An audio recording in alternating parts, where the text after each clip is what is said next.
To enter, we will reveal the winner before 6 o'clock on the show tonight. But now, as we head towards the end of the month, it means it's also the end of Autumn Colours as our photo theme for October. Now, as usual, we have been swamped by your pictures, all of which we've passed on to our resident photographer, Steven Allan, and he's here now to reveal his favourite photos. Good to see you again, Hi, Steven. Thanks for coming. Unbelievable to think that is October, you know, scary, kind of isn't it? almost done and dusted this weekend.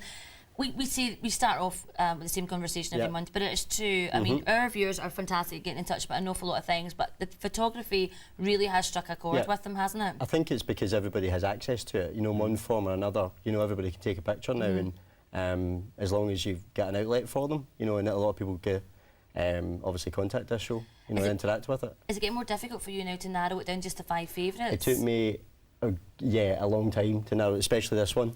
It's just a lovely time for taking photos. The light is really special at this time of year. It's my favourite time of year. Just all the colours everywhere, and you do get it getting darker, you know, a little bit earlier as well. So it's maybe a hint for later on. All right, well, let's have a look at your top 5 for this month. Here we go. This is your first one here, chosen. Valerie Gillis took this picture from the front of her home, the beautiful island of Gia, looking towards the Kintyre Peninsula. Lovely. It's just a perfect silhouette. It's absolutely gorgeous. And the fact is that you've got the blankness of detail at the bottom, and the clouds themselves have got so much detail in them. It's like Kansas, it's like Dorothy.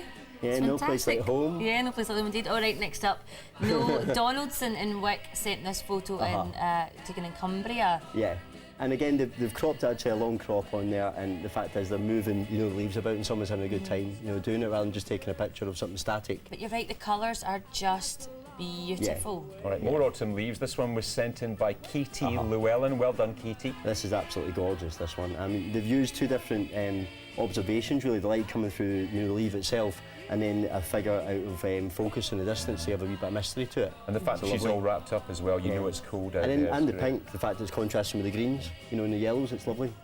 All right, next up, Judith Rumbold sent this one in. We were talking about apples a couple of weeks ago on the show. Again, just great autumn shots, great autumn colours.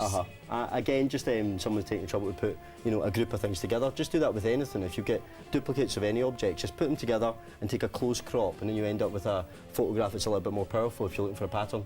But here we go, the one you've chosen as your favourite for this month. It comes from Craig Mains from Uddingston. He took this at Weems Bay Station in lovely autumn colours. I love the fact that you've got the mixture of the curved lines as well as the straight lines across it, and the fact that it's not necessarily an autumn themed, you know, picture. It's an architectural picture that's absolutely beautiful, you know, with the sunlight coming through and so on. These are pictures taken by our viewers, but I mean, if you took that, would you be happy with that picture? That and a few others, actually. Yeah, that one, really, and I love the top one as well. Oh, I like the leaf as well. Yeah, no, but it must be difficult for you to choose, actually. Yeah, it took a long time.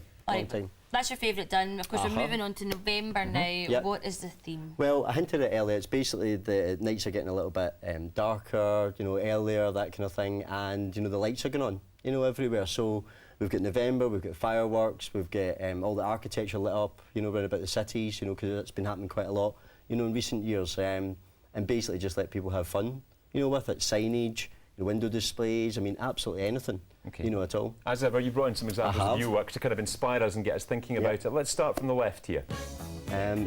Nice music, loving it. We didn't choose that. We really didn't choose that music. To point in time to the music. Yeah, it's one of the bridges across the Clyde. I can't remember the name of it. It's absolutely lovely. Typical kind of Scottish architecture as well, and the fact it's lit up bright red. You know, pretty much all year round, I think. But it's a great time of year to actually take it, because. On you go, sorry. No, it's because you're looking at that picture, it's even you could be anywhere in the world. It could be, you know, it could be past, it could be anywhere. You just don't know where you are, but it's just beautiful. Yeah, again, I was in Budapest recently, and they've got a bridge very similar to that, and it's absolutely stunning. You know, with the rivets and so on, and that's what you look for. All right, next up, as you say, bonfire night coming up is a lovely firework. Now, whenever I take fireworks photos, they never turn out. 99% of mine don't. You know, it's one of those things that every now and again you get a lovely crisp one. Just try and keep your camera on a level surface. Don't worry about tripods if you don't have one. Don't use a flash, and maybe just put it on a night setting and just experiment. You know, just keep continually taking them and try and get one that hasn't got a little bit of blur, you know, to it, because obviously a nice crisp firework, it's a lot stronger. Well, of course, over the next few weeks, people are going to have plenty of opportunity to take pictures of fireworks leading up to bonfire night. And last, but by no means least, a site that's very familiar to most of us that live in Glasgow. I love it at the toll booth. Yeah, it's one of my favourite, you know, buildings or structures in Glasgow. Just makes me think of Buster Keaton and so on. And again, I just wanted to actually show something that's maybe a local landmark and obviously my hometown type of thing, so just to show that. Okay. You know? And in terms of what you can do using the camera to kind of capture these effects, longer aperture, you know, and don't use flash, that's the key to a lot of this. In a lot of cases, yeah, and try and keep a stable surface. If you're not really sure, just got your night settings and maybe try that. But I would personally maybe put, it's maybe gobbledygook, your ISO setting up to maybe 1200 and then play around with that because that allows a little more light into your camera. You know, in your manual settings. Okay. Well, another challenge has been set for the reviewers. We'll see how we go on when November steam. Stephen, thank you very much. We'll see you next month. Yep.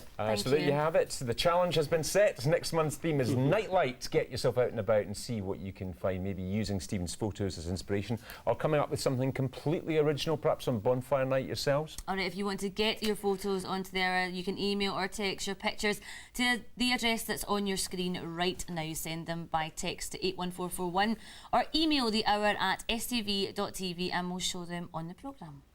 All right, coming up right now though with the nights drawing in, you might just want to put the